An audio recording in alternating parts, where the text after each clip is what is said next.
When you don't take time to look at it through other people's eyes. Take some time and reflect on what you believe in your soul. Cause that is the key to life. You gotta let the negativity go. Hi, What the Foxers. Just a reminder that today's episode is sponsored by Therapy Appointment. It was built for therapists by therapists and is the practical tool for starting, growing, and managing a practice. Hello, and welcome to the What the Fox podcast with your two hosts, Lindsey Fox and Amber Ross. Here on What the Fox, we deconstruct social norms to build better lives. And in today's episode, we have a very special opportunity for Amber Squared in the house. And I'll let Lindsey share more about that. Woot woot. Yeah, y'all are probably like, what does this mean? What this means is that we have another Amber here today. And so this is Mrs. Amber Pender. She's actually just recently married, so we're here to celebrate that as well. Welcome, Amber. So Amber is a very good friend of mine from back in the day, and she has been through a hell of a journey for an extensive period of time, should I say. But for today's episode, we're really going to hone in the last couple years of her life.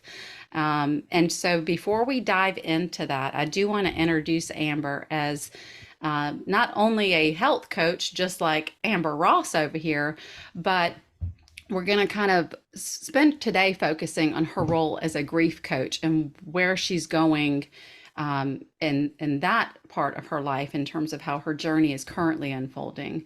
And the point of today's episode is really to discuss the role of grief in our life, particularly as it connects to the holiday season, because this is a topic that very few people choose to acknowledge as a whole. So welcome, Amber. It is a pleasure to have you here. We are honored to have you here. And if you want to just take a moment to introduce yourself, the floor is yours. Well, thank you so much. And first, I just want to say I am the What the Fox fangirl. So I am so happy and honored to be on here speaking and being on this side of it. So thank you both for having me and just creating a space that we can come in here and talk about things that are uncomfortable and hard. Yeah. So thank you for that. So like Lindsey said, we go way back. And just a little bit of background on me. My education is in human development and family sciences. So it's kind of like, well, what the heck is that? And that's really just understanding human development, and all of the different aspects that humans go through from birth to adulthood. And that's everything from just, cognitively, physically, emotionally, behaviorally, all of these things that make us, human beings. Yeah. And it's funny how all of us in the friend group, even people who have not met one another, all of y'all have this connection of psychology and health in common. Have our listeners noticed this yet? I definitely picked up on it. Yeah, it's funny. It's funny how that works out. But so a larger part of Amber's role is bringing awareness, these tidbits of topics that people don't really acknowledge. And I think for Amber's story, it really does start with acknowledging her faith and her family. And so before we dive into the role of grief and how grief plays into this episode, Amber, I really would appreciate if you could just take a moment to share how your faith and family play into everything that it is today, and starting kind of like with the family of origins and the background of components with mom and dad and all the things. Sure, I'd love to. So correct, faith and God has played such a huge role in my life since the moment I was born to where I am today. I would not be where I am today if I did not have faith in a higher power. I think that's so important that us humans have something else to cling on to in this world. For me and where it all began, I am a Catholic Christian. I hate that sometimes I even have to attach Christian onto that, but just for the sake of listeners, I just want everyone to know that we are Christian. And the origin of it is pretty interesting. So look that up if you want to research that independently. But for me, it comes from family lineage. So I'm Polish, is my mom's father's ancestry. And so they came over from Poland, and they actually have names on Ellis Island in New York. Wow. Yes, coming over Wow. here. Yes. That's And amazing. haven't I didn't know that. I did not know yeah, that. and that's Wow. actually a bucket list thing that I would love to be able to go there one day and find their names and do kind of like the charcoal or the crayon shading and get like their Yeah. names on a piece of Yeah. paper. Yeah. So it started all the way back then. And I mean, this started in Poland. And then, they brought this heritage with them when they came to America, and they just wanted what every immigrant wants, right? The best for their family, to do Yeah. better, to be better. And so, yeah, so they came over, and eventually they made their way down to North Carolina, and we still kept our religion strong. And that really played a big role in my mom's life. And then, of course, when she met my dad, and then they got married, and then started having children, and then just decided it was very important to instill faith in their children, and getting us baptized and bringing us up in the church, and just having something else in this world besides family, Mm. Yeah. to layer in and to help you. And so that has played a big role in my life. I will say that being a cradle Catholic, as the term is coined, um, there's a lot that goes into it. And being one of these folks that grew up in the South as a Catholic can sometimes have its Yeah. challenges. So I just want to, Um, pardon yeah. for interrupting. I just want to insert like a little disclaimer here because I actually don't think too many people who are not raised in the South are aware of this. And I'm just saying this more as like a semi New Englander and Southerner, where up north, everyone is Catholic. I mean, Yeah. frankly, you're either Catholic or Jewish, and there's not much that you hear about in between. Yeah. But obviously, I'm kind of making a joke here. But I mean, down south, yes, there's Southern Baptists, but you do not hear too many people being Catholic. And so Mm. that is why Amber is emphasizing that in this context, because Yes. I actually remember coming back down here when I reconnected with Amber for something from Massachusetts. And I said, Amber, it just occurred to me, like, you're probably one of the only people who identifies as being a Catholic Christian that I know down south. Mm. Yeah, yeah, yeah. I think we're rare. We're pretty rare down here. And I mean, in my stint of living in the Midwest, um, I felt so um, welcomed and at home there, because, like you said, most people are Catholic or Jewish. And it was just so awesome to see that. But I also think that all religions are beautiful, and that Absolutely. everyone needs to find that higher power that works for them. And so Absolutely. I do not believe that religion is a cookie cutter approach or type of a thing. Hmm. So just know that I think people, in the South, anytime I would tell someone I was Catholic, I would kind of get like the look like, oh, kind of almost like when you deliver bad news or something. But I think for me, it's been really awesome trying to break the mold, and just try to be a barrier breaker and let people know that um, being Catholic doesn't mean you're this. It's not a black or a white situation. There's a Right. lot in here. There's a lot. Hmm. I mean, the Catholic Church dates back 2,000 years of history, you guys. So there's a lot going on there, and there's a lot of Yeah. branches that are in Yeah. there too. So, but I it's played a huge role in my life. It has, and I appreciate you adding that context because as we kind of move through sharing your story, we will come back to this, but I definitely want to approach the idea of thoughts and prayers, of whenever Yeah. people say sending you love and light and thoughts and prayers. So we'll come back to that, but there's a reason why I had Amber mention the religious context and things, because also, as we will also mention at the end, is that there's a religious component of coaching that Amber also offers.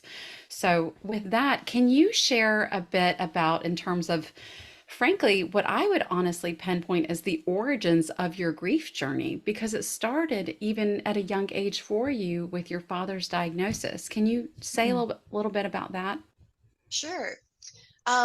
So growing up, when I was just a little girl, I knew that my father was sick, or I knew something was wrong. Oh, hello. She just Oh, wanted Oh, she wanted cute. to join. She for For just had those people who who something. can't see, a sweet little cat just jumped into Amber's lap to say hello. Yeah, Cora's making her debut. I it's a love little it. emotional support animal. She's perfect for right She now. she actually really is. She can I sense believe it. whenever I we call it, my husband and I call it Cora's healing powers, and she senses and she comes to you. Well, Cora Um, just popped in your lap right when we started on this conversation, so I don't really find that to be coincidental. Nor do I. I don't believe in coincidences. But Ditto. so like I was saying, when I was little, I knew something was going on with my father, but I really didn't grasp the severity of it until I was in my late teens, 20s. And that's when I really started understanding the history. And so my father Mm. was born with a heart defect. And I mean, the doctors told his parents he, would not live to be 30, 40, like he'd be lucky to live that long. And that this was something that was going to just, have complications with it as he aged and as he grew. And I mean, he had his first open heart surgery around 3, 4 years old. And then, Mm. another surgery as, because children, they're growing like, Yeah. weeds every day. So, your body is changing. And when you have a medical condition that has to kind of follow along congruently, and Yeah. so he had his second, open heart surgery when he was about 8, 9 years old. And there's actually, from my Wow. small town, there's a newspaper picture of him. And of course, it's all black and white. And and it's an aerial shot of him looking down, and he has from the surgeon, and this is surgery prep, and they're marking you with like a marker for all Mhm. the different places where things are going to be put in or incisions are made. And anyways, he made the local paper for that at 9 years old. For being a Um, fighter at 9. Yeah, I mean, that's a that's lot. right. Second, Yeah. That's right. yeah, Yeah. second surgery at 9 years old is pretty intense. Right. Yeah. Yeah. Yeah. And then, of course, just growing up from then, just being a young adult and seeing procedure after procedure, things going on. And then, of course, his third open heart surgery was in 2012. Hmm. And he had to get a valve replaced. And thankfully, that was successful. And, we thought we were going to lose him at that point. So I was definitely experiencing what they call anticipatory grief, Yeah. where you just, you're just preparing, like, it's going to happen, you're going to lose a loved one, but you just don't know when. So you're just kind of always on the fence, and you're just like, when is it going to happen? When is the Yeah. other shoe going to drop?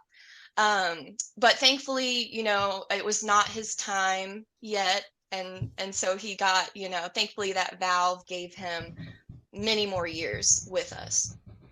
And just to kind of pause there for a moment because I know that it's easy for us to kind of put such a huge thing in one sentence in some ways where it's like Mhm. we can condense it, but I just want our audience to have an understanding that when you say he had this surgery, this wasn't just like any old surgery and like, oh, we thought we could lose him, but he came out of it and everything was okay at that point.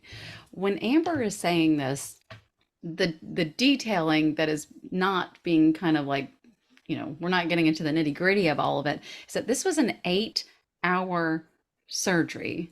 This was an 8 hour heart surgery that this man was going through, that his body Mm. was going through. So this was, I mean, if you put yourself in Amber's shoes, in her family's shoes of waiting and waiting and waiting, those feel like the longest hours of mankind. Mhm.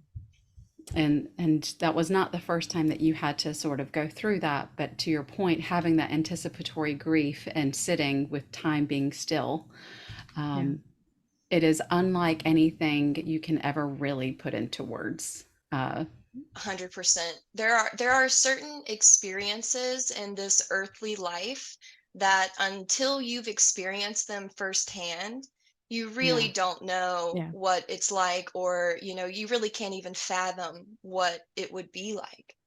Yeah. I tell I people who have not experienced surgery hours that surgery hours are equal to 10 to 20 times the normal hour on a clock. Like it feels so much heavier and so much longer, and there's nothing to really take your mind off of what's going on. So it's truly an experience that it's hard. I mean, and there's no other word for that than it sucks.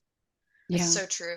It's so Yeah. true. That day will forever be ingrained in my brain. I mean, how could it not be? Hmm. And it's just such a strange thing to just be like waiting in another Yeah. room, and Hmm. just like, Yeah.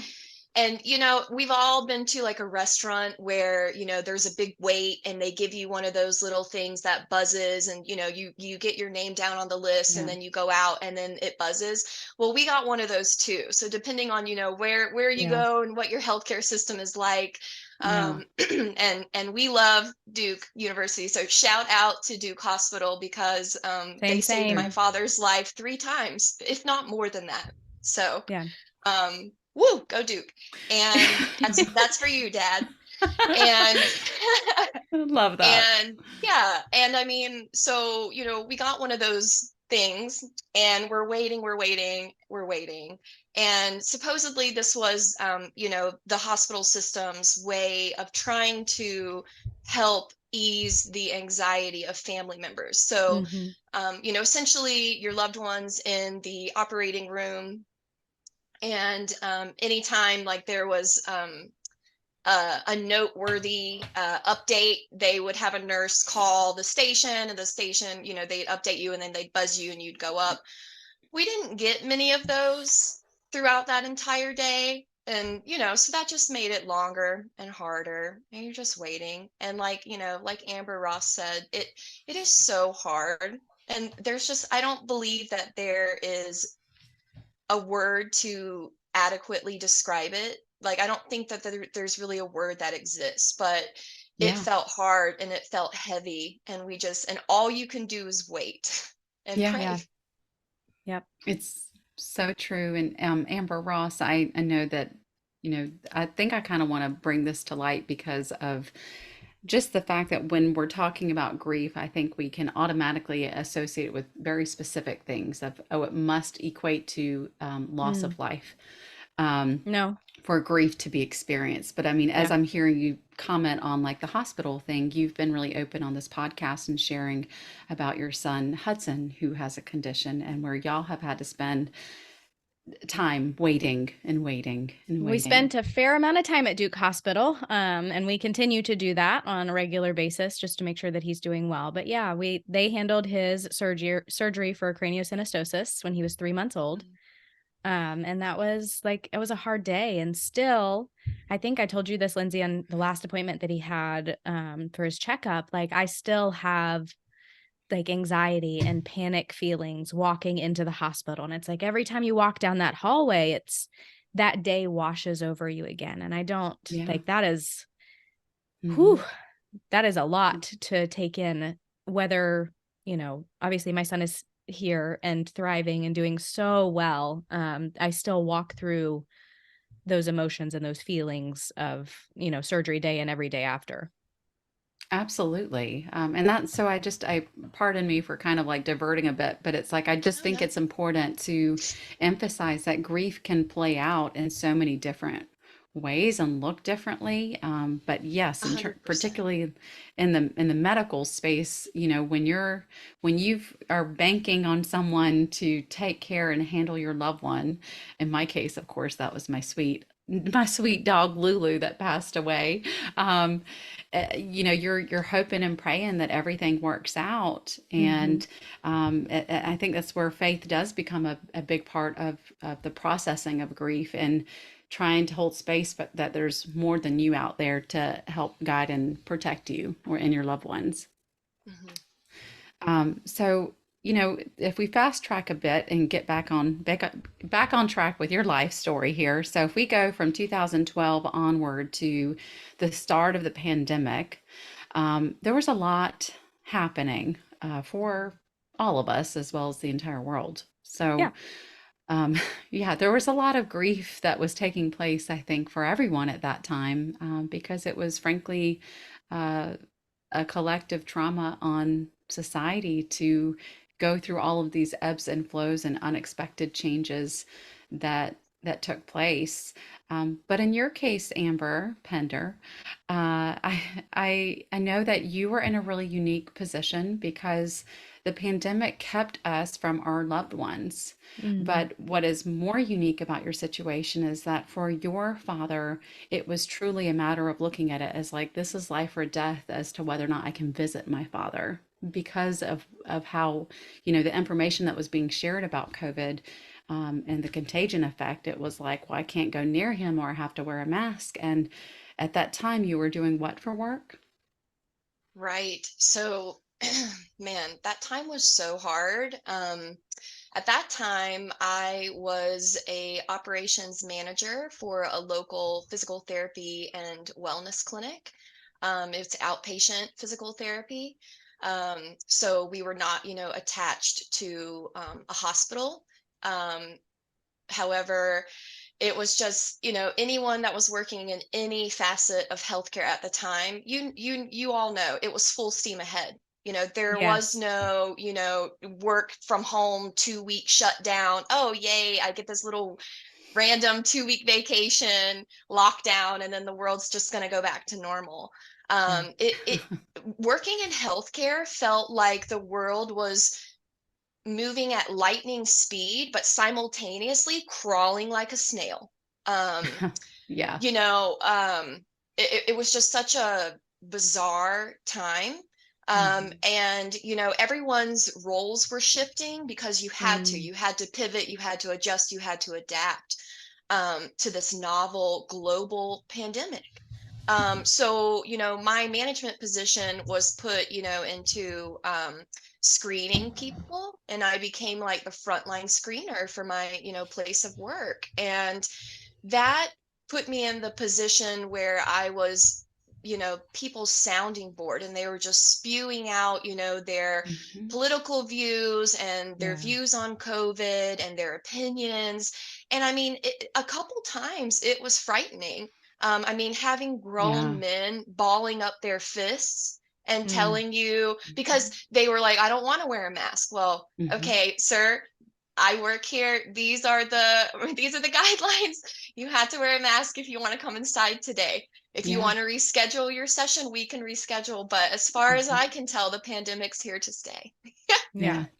So, just dealing with that on top of the underlying stress level that we all got from the pandemic made it hard. And then, like Lindsay Yeah. just said, for me, I was exposed many times at my Yeah. job, whether it be directly, indirectly, third party. You just treated a patient. The next day, they call you and say, someone that I was around tested positive, and I was just around you yesterday. Yeah. Okay, so then you have to run down, the laundry list of, do you have Yeah. any symptoms? What day was it? You have to mark Yeah. your calendar. You have to And test contact yours. tracing. Yeah.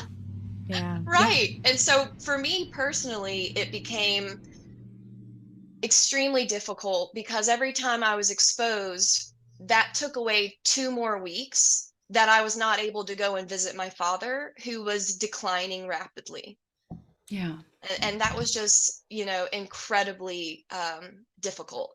So, yes, working in healthcare and dealing with all of that Yeah. um, really made me question whether or not I really wanted to pursue that career any longer, or really dedicate or devote more time to this. Yeah. And I mean, I don't know anyone that was working in healthcare that didn't question it, and Definitely. rightfully And so. still, yeah, and Still still, questioning. Yes, still yes, questioning to this day. because right, I mean, the Right? hospital, yeah, the hospitals are full with kiddos with RSV. COVID is That's still right. around, Pneumonia, um, flu and A, everything is really bad right now. And we're in yeah, 2022, almost 23.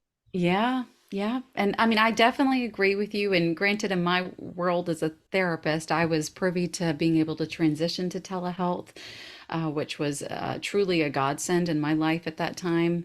It allowed me to make a lot of changes that I needed to make, which was also connected to my own grief story, which is connected with my divorce and my dog's diagnosis and all of these other things. But um, Amber, when you had mentioned like your dad in 2020, I believe it was like right before, or maybe like right when the shutdown happened, that he was in the hospital for something that came about. It was during his birthday or whatever, but it was like an abrupt transition to where your mother was allowed to be with him in the hospital after how many days? 9 days, you guys. Mm, So I think for everyone, just like 9/11, you know Yeah. exactly where you were that yep. day and that time when you first found out. I think for us, we are all going to remember where we were when we found out, like when you first heard Hmm. coronavirus for the first time, when you Yeah. heard COVID-19 for the first time. Um, for me, my dad was already at Duke. He was in there, preparing for a surgery, and we went up there to spend his birthday, and we brought him his favorite carrot cake, and we were eating it in a waiting room. And I knew at that time, just from being in healthcare and hearing rumors, um, something was up. Yeah. Because having been a very frequent visitor, as Amber Ross is too, of Duke, there's people all around everywhere walking around. I mean, it's crowded. There's, I mean, Yeah. research going on, clinical studies, all types of things. Well, this was shut down, and Yep. it was an eerie feeling being in the hallways, and all of a sudden you start seeing all the Duke professionals walking around with face masks on. And Yeah. this was before the news had like dropped in the media. Hmm. Yeah. And so for me, in my mind, St. Patrick's Day, so March 17th, 2020, is when, Hmm. for me, I felt like the world found out about it. Yeah. But truly, it was just a few days before, and we were with him and we were visiting, and everything was good. And then the next thing we know, 2 days later, everything's being shut down, everything's being locked down. They're kicking my mom out after being with him for 9 days.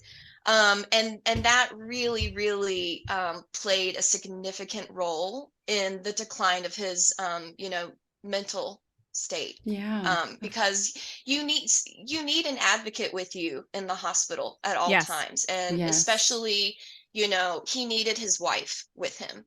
Hmm. So that made it incredibly difficult, and he had to go through, that procedure and recovery without, having a loved one there when you open your eyes for the first time, Yeah. Yeah. so Absolutely. it was just incredibly difficult. And I think that's an understatement. And I think also a part of this is the value of social support, which is where your role as well as a grief coach is just it is an invaluable thing to add to your list of resources whenever you are going through a hard time. Because when, whether you are the patient or you're kind of experiencing the vicarious aspect of things, social support is everything. And having someone that can kind of guide you and walk you through that process is very significant to help you get through those hard times. Um, I know, your dad did get through 2020, but as we all know, the pandemic carried on long after 2020, and we're still in the ripple Yes. effects of it now. Hmm. Um, so, with that, can you kind of bring us to sort of like um, that final surgery that was coordinated for him? This was I believe it was like after he had already been scheduled to do dialysis for a period of time or what have you. Is that right? Yeah, pretty much. So really, that, in 2020, that surgery, it it sufficed for a while. However, there were complications, and his heart was, not properly functioning. To not really get into like the anatomy behind it and everything, but Yeah. just the quads of the heart. And there is a certain amount of blood that needs to be pumped out to continue to going, getting oxygen to your whole body and your muscles and your bloodstream, everything. So many different elements just fighting against him. And, I think the pandemic he really struggled with that too, because he was trying to still push through and still work. But then, kidneys, were shutting down, not functioning properly. So dialysis 3 days a week, you guys. And if anyone knows anything about dialysis, that's like a 3 to 4 hour stint. Yeah. And you do that times 3 times a week. That's a lot for anybody to go through. And so all of that, and then, being in there and having to wear a mask and just having this underlying fear, and they kept saying, everyone's like, in the pandemic, if you have an underlying condition, it's not good. So then just the fear of him getting COVID, we all knew, he would not have survived that.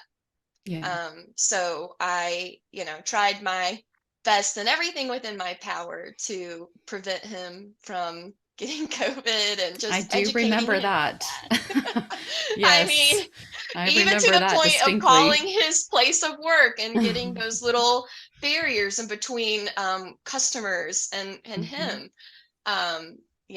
just trying to do everything. But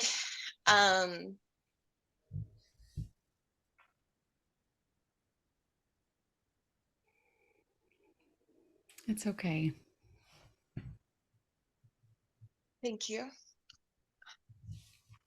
He ended up getting another infection, and it put him back in the hospital. And unfortunately, it was not Duke. It was a hospital closer to home. And this was September of 2021. And, he was in there, and they were trying to fight this infection, orally through antibiotics and through IVs and all the things, simultaneously still getting dialysis. And eventually, they let us know that the only way to clear up this infection was by having an invasive surgery. And we were just like, I mean, you got to do what you got to do. And that's what he said too. He was always willing to go the distance and go the mile for his family. He wanted to be here as much as he could, as long as he could. So he was like, if this is what we got to do, this is what we got to do. And I remember, speaking with him the night before that surgery and getting to talk to him, which was really good. But I just remember that evening just having a really bad feeling. And I told my fiance, I don't want him to get the surgery tomorrow. I don't think it's right. I think, his body is weak and he needs more time. And I just had a bad feeling. And I've always kind of been gifted and had this really strong intuition about things and people. And so anyways, I got up and I went to work the next day, and my mom called me and she said, Am, I'm so sorry, but, it's not looking good. He's, being medically sedated from the surgery, but they're also having a hard time getting him to like wake up, and they're calling in the family because they're just seeing, his numbers and everything is just not reading well. And I knew in my heart that was it. So, I called my fiance, and he jumped in the car, left work, and immediately came and got me. And, I called my little sister, and we all ended up getting to the hospital. And he was such a fighter. He held on. for like, I feel like almost another 24 hours. He never Of woke course he up. did. Of course he did. I mean, us Harrises, stubbornness comes I was gonna honest. say stubborn as hell. That's what comes to mind. I mean, it comes Also, honest. I mean, when you have the Polish background added to it as well, I mean, it just everyone's screwed. Yes, ma'am. Plus Irish, plus Italian. So you get that little trifecta in there. Woo. Yeah, You got a yeah. perfect Um, storm. Willful. He was sticking around right. till y'all were able to make it.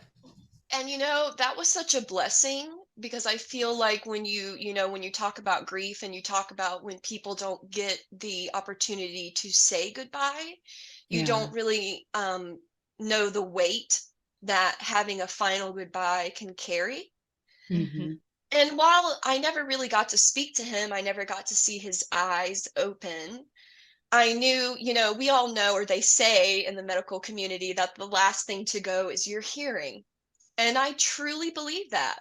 Yeah. So, it allowed his family, most of his siblings, his mother, one of his best friends, my godfather, my mom, all three of his daughters, his now son-in-law, my husband, and my little sister's boyfriend. It allowed time for family to gather, and everybody had, their moment and got to say what they needed to say.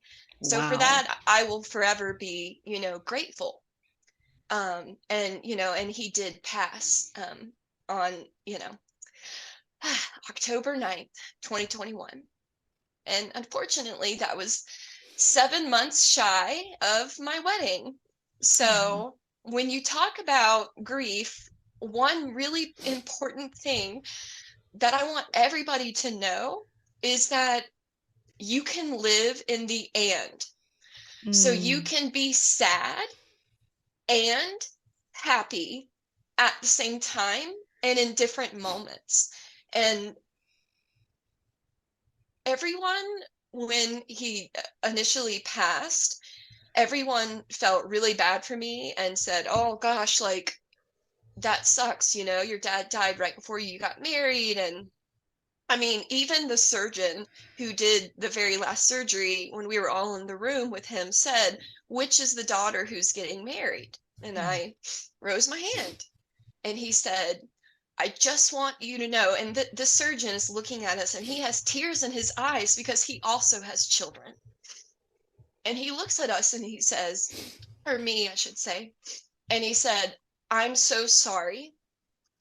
He wanted to be there. He kept talking about, I got to get to April. You got to get me to April." And he even told me if he had to be wheeled down the aisle in a wheelchair, he would do it. And I would wheel him. I would be so happy to have done that. Like, we would have made it fun. Yeah, you would Um, have Duke Blue Devil stuff all over the wheels. oh yeah, the lights, like we would have had it going. Um, Absolutely.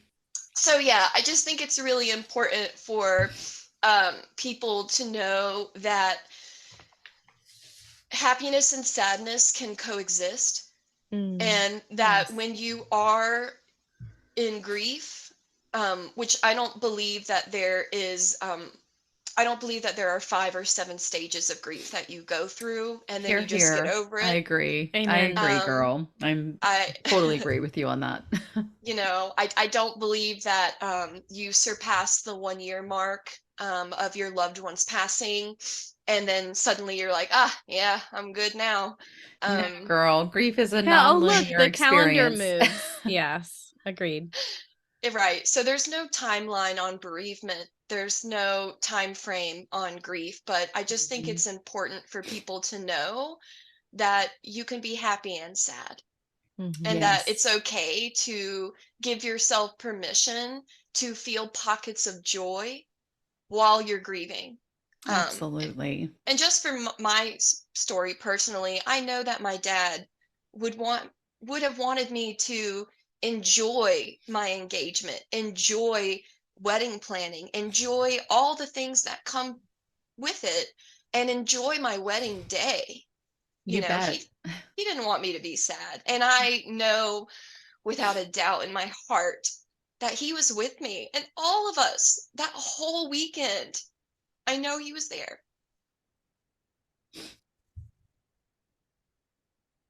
Whew. Yes. Amber, thank you so much for sharing your father's story, because even though he has passed away, I have a feeling that through your work and what you're doing now and how you are carving out this new beginning for yourself as a grief coach, um, you are going to make sure that his legacy carries on in a lot of different ways where you are going to help people heal. And I'm so proud of how you have been navigating your own grief and learning how to move through it, honoring the time and the grace that is needed to move through it, while simultaneously figuring out, how can I use this for my highest good? How can I use this to help others? Thank you. 100%. I mean, I feel like almost in a way now that it has been, October of this year did, it was 1 year, and it's crazy Yeah, because it doesn't feel like when you lose someone or something important to you, time no longer holds like the same meaning, yeah, like it Yeah. almost, it's almost funny. Like, what is time? right. You Yeah. know? I Yeah. Well, I think We so that's joke just it. around Is that here. Oh, sorry. Go ahead. I was just gonna say, like, in the context of grief, I feel that oftentimes time turns into life before the Mm. event or the passing versus life after the event or the person passing. And that is really the only understanding of time that kind of exists after a massive loss of some kind, or feelings of grief that are quite powerful in overcoming um, your quality of life. agreed. And I really feel, um, and I mean, I've been striving to be a grief coach and educator, honestly, I would say just even after 6 months after my father's passing, I just felt this calling to find purpose in my pain, in my struggle. And honestly, kind of what Lindsay touched on earlier is, when you do lose someone, like, you're like, what resources do I have to turn to? What's out there for Yeah. me? And I mean, I've been in therapy, and thank God for my therapist, because if I didn't have her, I don't know how I would have gotten through 2020. Hmm. um but I think that there just needs to be another added layer. And so I honestly credit my father and his life for kind of almost grooming me to be comfortable talking about things that are uncomfortable. Mm. Because Yes. really, You've I've always been very good at that, Amber. thank you.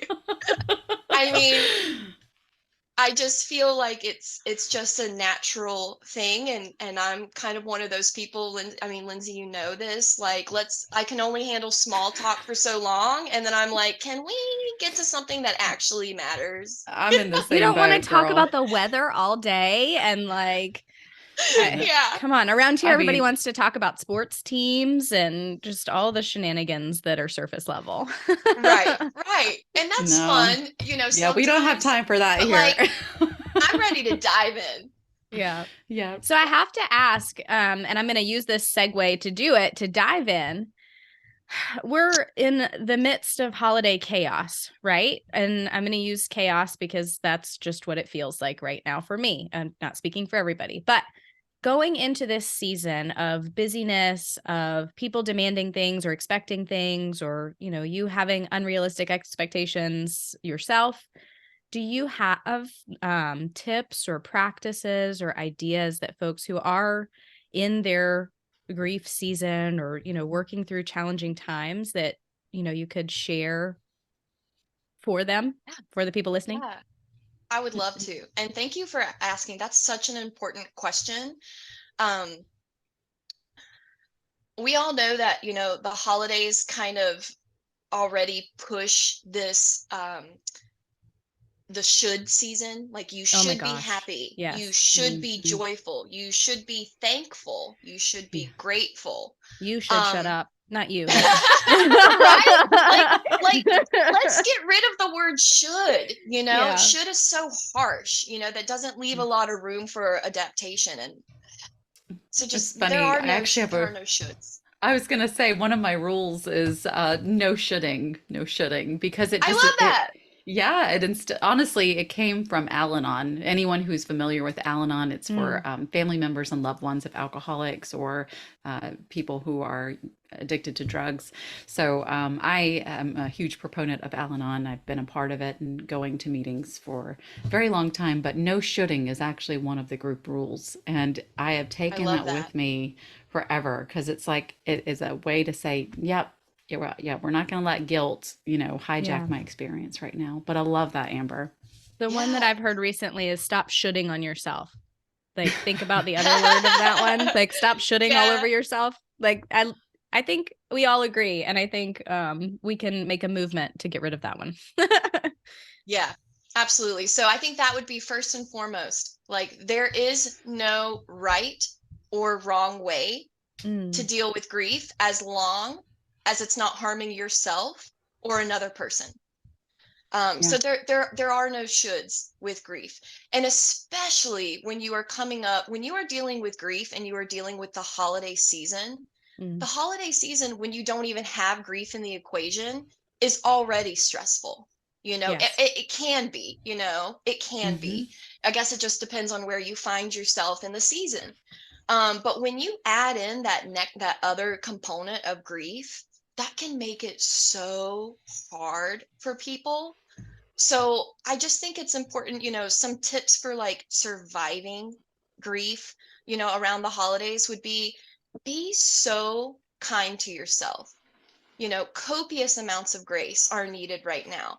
And really check in with yourself daily right now in this busy season of hustle and bustle, shopping, all the things.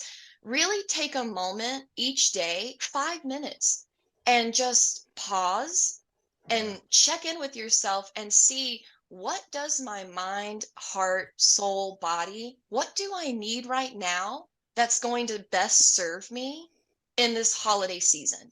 And if Mm. that means, you know what? I really don't want to go to grandma's this year. I really don't want to be around Yeah. family members.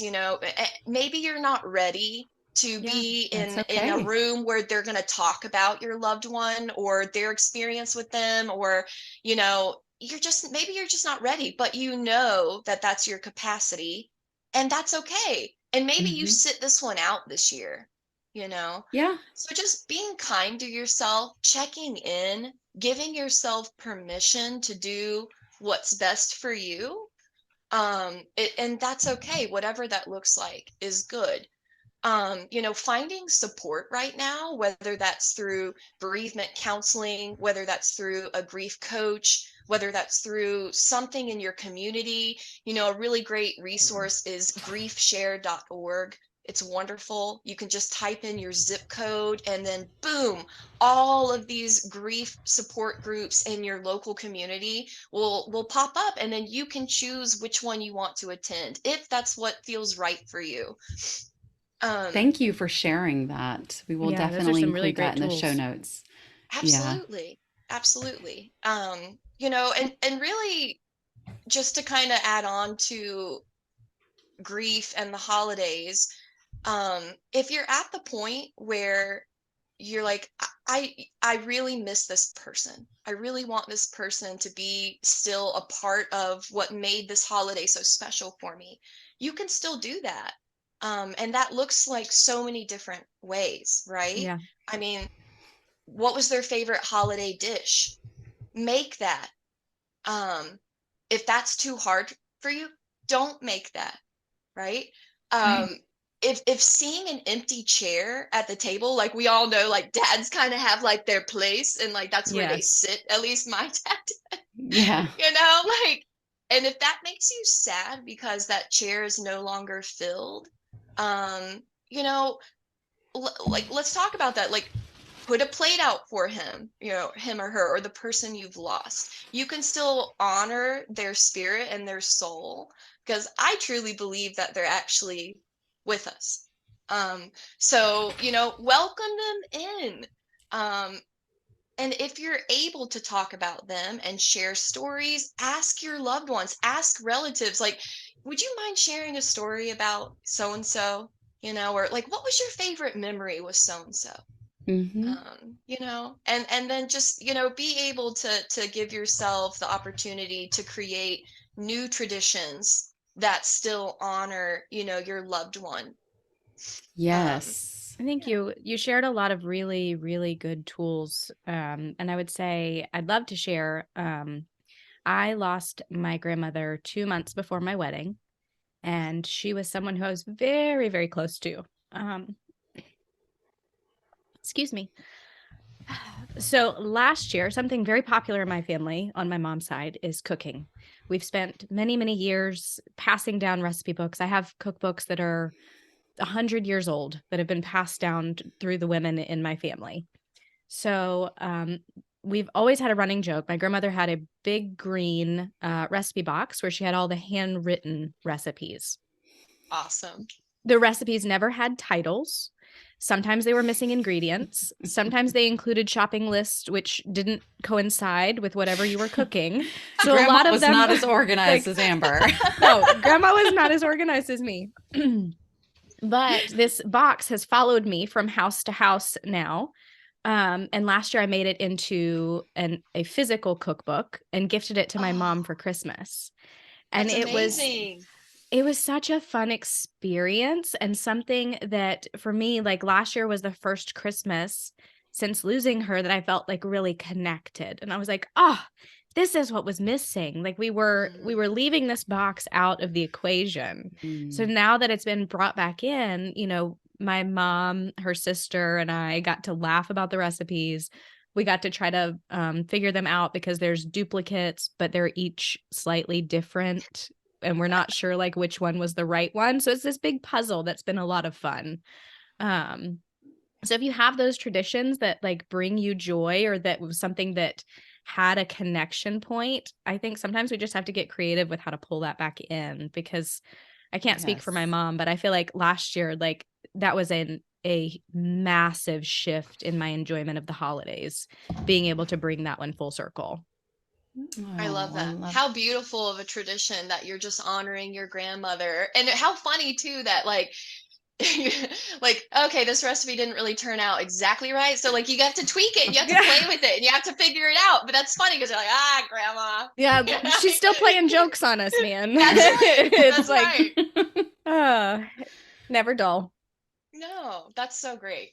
That's so great. And I mean, if you find, I guess for the listeners who are finding themselves in more of a struggle or more of a darker season of grief, or maybe what they call early grief. I know for me, with my dad passing in October of last year, it's like, boom, like holiday season is right upon you.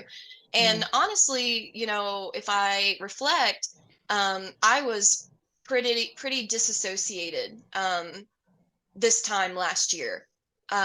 So I really feel like I just floated through the holiday season.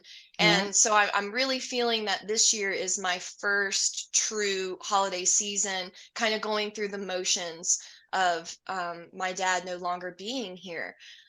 So just for the listeners who are there and you are really finding it difficult to even think about the holidays without your loved one there, some things that I would like to share that can help you is just being really honest with your family and your friends as to what you do want to do this holiday season and what you don't want to do. Just be honest and be direct, and just be clear as to what you can handle and what you cannot handle.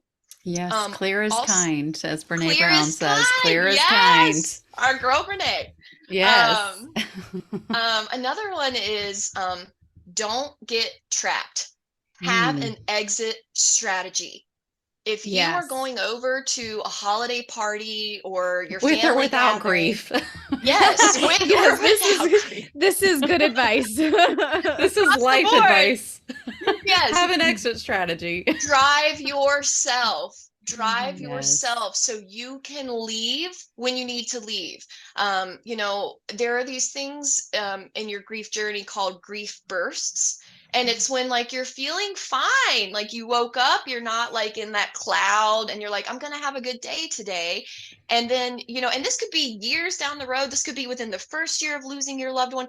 And then you're great. And then out of nowhere, like Yep. take for example, you're grocery shopping and a song comes on that Yeah. you and your loved one used to sing together, and then boom, the grief just hits you out of nowhere. Those are grief bursts, Oh, yeah. and so you don't know when or where. You can't predict them. You don't know when it's going to happen. So having an exit strategy, especially knowing that the holidays can kind of already muddle up some difficult Yeah. feelings.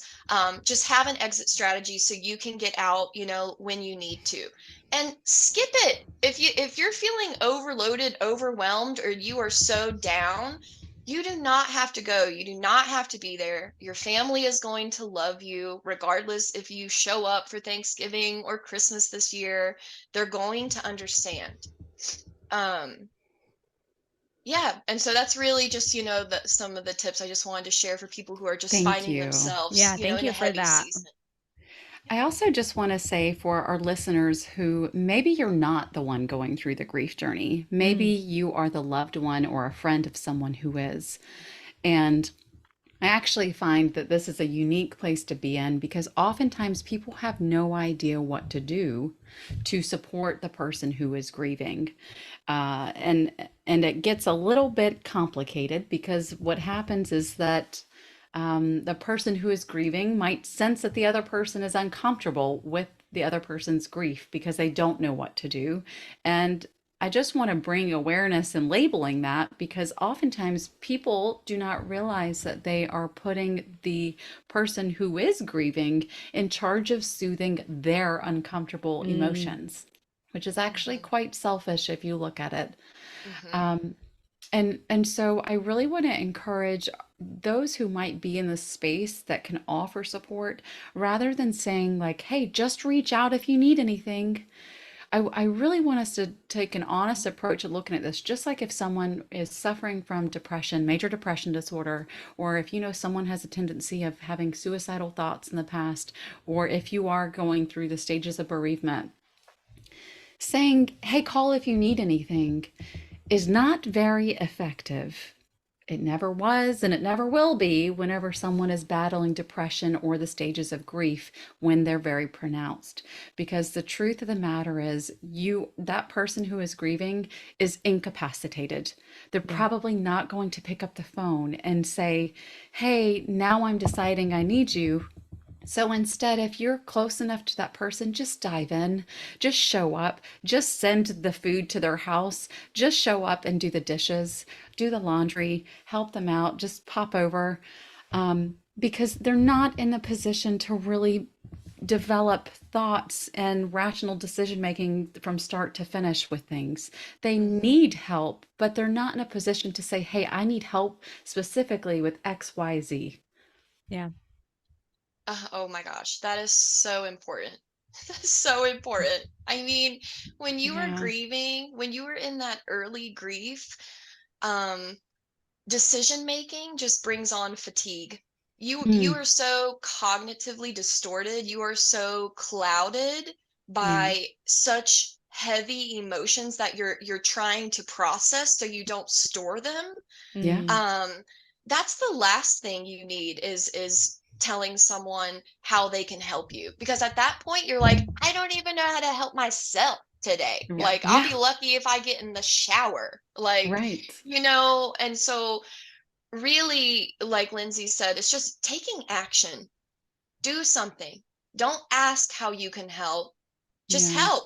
Just help. And just say, I mean, guys, we live in a society that makes it so easy now. Like, even if you Mm, don't live where that person lives, use Amazon, use mail, use anything, and you can just drop ship something, or, just drop ship something that that person needs, just to help. And if you are local or if you are close and you can just show up, Even if that person is like, oh my gosh, no, I don't want you to come in. My house is a mess. I'm a mess. I feel shamed right now. I don't want you to see me in this state. Nope. Step aside. I love you. I'm meeting you where you're at. I'm going to come in here. I'm going to vacuum. I'm going to do a load of laundry. I'm going to do your dishes. I am going to help. I'm going to help you. Or if we want to sit on the floor and cry and not talk, if that helps you, I'll do that too. And you are helping your loved one process these heavy emotions. And that's truly helpful, is just being there. You don't have to worry about having the right things to say. There are no words that are going to take away your the person that you're trying to support and that person that you love and you're seeing them struggle. There is honestly nothing that you can say that's going to take away their pain and the experience that they have to go through. So like Lindsey mentioned earlier, saying someone thoughts and prayers, that is beautiful in and of itself. And I 1000% believe that there's power in prayer. But like, let's go a step beyond that and let's take action and let's help people, by doing something for them, as well as praying for them and sending them kind thoughts and vibes and wishes and positivity. Let's actually put some action behind that and do something too. Yes. Period. Period. Mic drop. Don't actually drop your mic, but Amber, thank you so much for coming here and just having the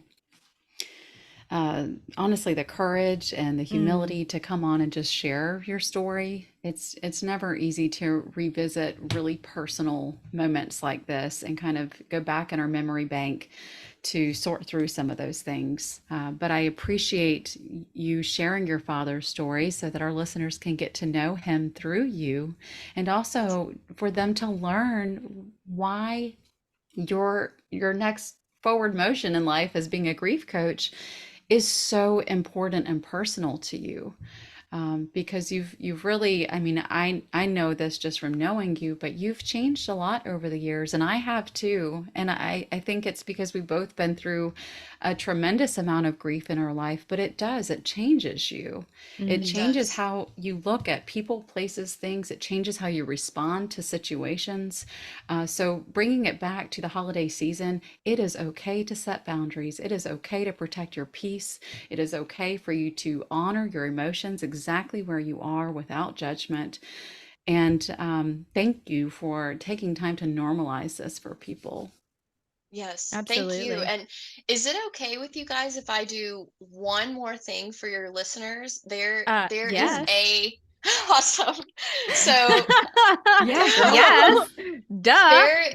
there is in my grief coaching study, there is a Bill of Rights for grief.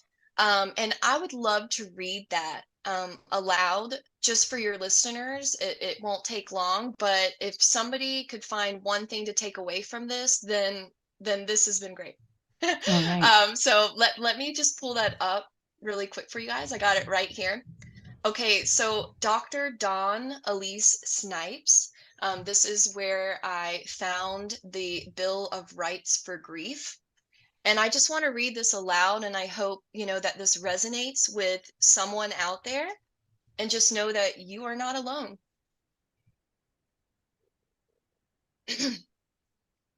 So the Bill of Rights for Grief. I have the right to know the truth about the loss and questions answered honestly. I have the right to talk about the loss as much as needed, be heard and treated with dignity and respect. I have the right to be silent. I have the right to disagree with your perceptions and conclusions. I have the right to grieve any way I want without hurting myself or others. I have the right to feel all the feelings and to think all the thoughts of my own grief. I have the right to have guilt about what I could have done or shouldn't have done. I have the right to not have to follow the stages of grief as outlined in a book. I have the right to be angry at death, at the person who died, at God, a higher power, myself, or at others. I have the right to have grief bursts in any form or fashion that they show up. And I have the right to not be taken advantage of. Mm. Lastly, I have the right to feel sad and happy simultaneously. That's beautiful. Wow. That is powerful. Thank you so much for sharing that. You're welcome. Thank you for letting me share it. And thank you both again for just creating a safe space where we can talk about difficult things that matter. Yeah, we appreciate people like you who are willing to come on and share their vulnerability with such a large audience and putting yourself out there. We do genuinely appreciate that. And I know that I mentioned this at the beginning, but just for our listeners to know, Amber does offer faith-based coaching. So we are going to include in the show notes how to reach out to her if you're interested, whether it be connected to your health in the context of faith and health or your grief journey. But you will be able to find her information in our show notes or worship and Amber. Amber, you're gonna have to say worship.in.wellness. That's the Instagram handle. worship. Yeah. Oh. Yep. I butchered that one. Sorry. Hey, it's okay. It's a tongue twister. Yeah. All right, guys. Thank you so much, everyone. We are hoping that you have a peaceful holiday season ahead. And until next time, we will see you next Tuesday. See you next Tuesday. And we all sing, everything is gonna be just fine. It's gonna fall into place. The sun is gonna set on your terrible day.